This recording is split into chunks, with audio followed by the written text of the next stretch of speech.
भारत की पवित्र धरती पर हैं 12 ऐसे मंदिर जहां भगवान शिव अपने प्रकाश स्वरूप में प्रकट होते हैं। इन मंदिरों को हम कहते हैं ज्योतिर्लिंग।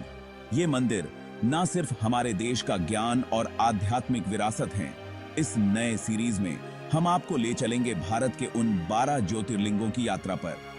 आज हम अपने पहले एपिसोड में बात करेंगे भारत के पहले ज्योतिर्लिंग की, सोमनाथ ज्योतिर्लिंग, और देखेंगे किसने स्थापित किया पहला ज्योतिर्लिंग और कई बार उद्ध्वस्त होने पर सोमनाथ ज्योतिर्लिंग फिर से कैसे खड़ा हो गया। क्या सोमनाथ के शिवलिंग के अंदर थी भगवान कृष्ण की मणि है? क्या सच में मणि को जो भी चीज छूती है वह सोना बन जाती है? किस कारण सोमनाथ शिवलिंग हवा में तैरता रहता था? तो चलिए शुरू करते हैं ये रोचक यात्रा भोलेनाथ का नाम लेकर। सोमनाथ ज्योतिर्लिंग, जो गुजरात के प्रभास पाटन में स्थित है, भारत का पहला ज्योतिर्लिंग माना जाता है। ये वही स्थल है जहां भगवान शिव का पहला प्रकाश प्रकट हुआ था, इसलिए सोमनाथ को सबसे श्रेष्ठ और आद्य ज्योतिर्लिंग कहा जाता है।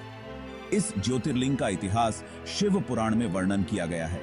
कथा के अनुसार चंद्रदेव को उनके ससुर दक्ष ने श्राप दिया था। चंद्रदेव ने दक्ष प्रजापति की 27 पुत्रियों से शादी की थी, लेकिन वह रोहिणी को सबसे ज्यादा प्यार करते थे। इससे खफा होकर दक्ष प्रजापति ने चंद्रदेव यानी सोम को श्राप दिया था कि उनका तेज धीरे धीरे कम होता रहेगा और अंत में वे निर्जीव हो जाएंगे। श्राप से मुक्ति पाने के लिए चंद्रदेव ने शिव की तपस्या की और शिव उनकी प्रार्थना से प्रसन्न हुए। शिव भगवान ने उन्हें आशीर्वाद दिया कि हर 15 दिन बाद चंद्रदेव फिर से प्रकट होंगे और इस रोशनी से संसार को रोशन करेंगे। इसलिए ही अमावस और पूर्णिमा का जन्म हुआ। इसी क्षेत्र में चंद्रदेव ने शिवलिंग स्थापित किया।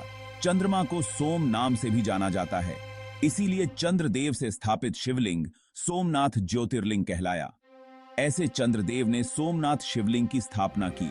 माना जाता है कि सोमनाथ के मंदिर के अंदर जो शिवलिंग है, उसके अंदर भगवान कृष्ण की स्यमंतक मणि छुपाई गई है। माना जाता है कि इस मणि को जो भी चीज छूती है वह सोना बन जाती है, और इस मणि के अंदर ही ऐसी ताकत थी जिसके कारण वह शिवलिंग हवा में तैरता रहता था। और जब महमूद गजनवी आया था तब वह हवा में उड़ते शिवलिंग को देखकर डर गया था, जिसके कारण उसने अपने सैनिकों को कहा था कि वह शिवलिंग को तोड़ दो। कुछ का मानना है कि शिवलिंग के ऊपर और नीचे कुछ ऐसे पत्थर लगे हुए थे जिससे एक मैग्नेटिक फील्ड बनती थी, जिसके कारण ही शिवलिंग हवा में उड़ता था। बात जो भी हो, यह दावा किया जाता है कि जब गजनवी आया था तब सोमनाथ मंदिर का शिवलिंग हवा में उड़ा करता था। सोमनाथ का बाण स्तंभ भी 6ठी शताब्दी से वहां मौजूद है। इसका जिक्र कुछ किताबों में भी किया गया है। असल में इस स्तंभ के ऊपर लिखा है, आसमुद्रांत दक्षिण ध्रुव पर्यंत अबाधित ज्योतिर्मार्ग, यानी इस बिंदु से दक्षिणी ध्रुव तक सीधी रेखा है। इसका मतलब जहां यह स्तंभ मौजूद है वहां से लेकर साउथ पोल तक सीधी लाइन खींची जा सकती है। उसके बीच में ना तो कोई पहाड़ है और ना ही कोई जमीन। अब 6ठी शताब्दी में बना यह स्तंभ उस वक्त कैसे बनाया गया और उस वक्त ऐसी तकनीक कैसे थी जो आज किसी बड़े रडार या अंतरिक्ष में घूमते सैटेलाइट्स के जरिए ही मिल सकता है। सोमनाथ ज्योतिर्लिंग के कुछ अनोखे गुण हैं जो इसे और भी पवित्र और विशिष्ट बनाते हैं। पहली खासियत यह है कि ये ज्योतिर्लिंग अपने आप में प्रकट है।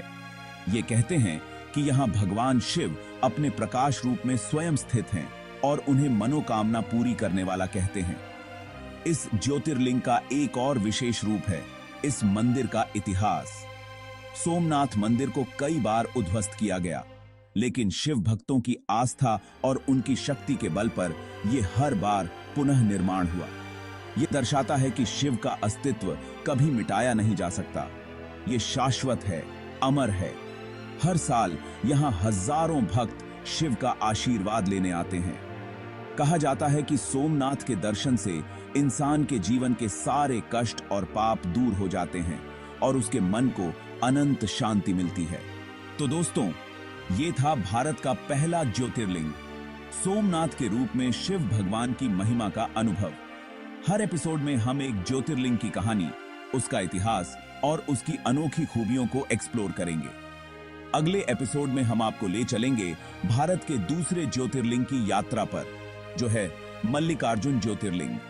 अगर आपको हमारा ये सीरीज पसंद आ रहा है तो हमारे चैनल को सब्सक्राइब करें और इस वीडियो को लाइक, कमेंट और शेयर करना ना भूलें।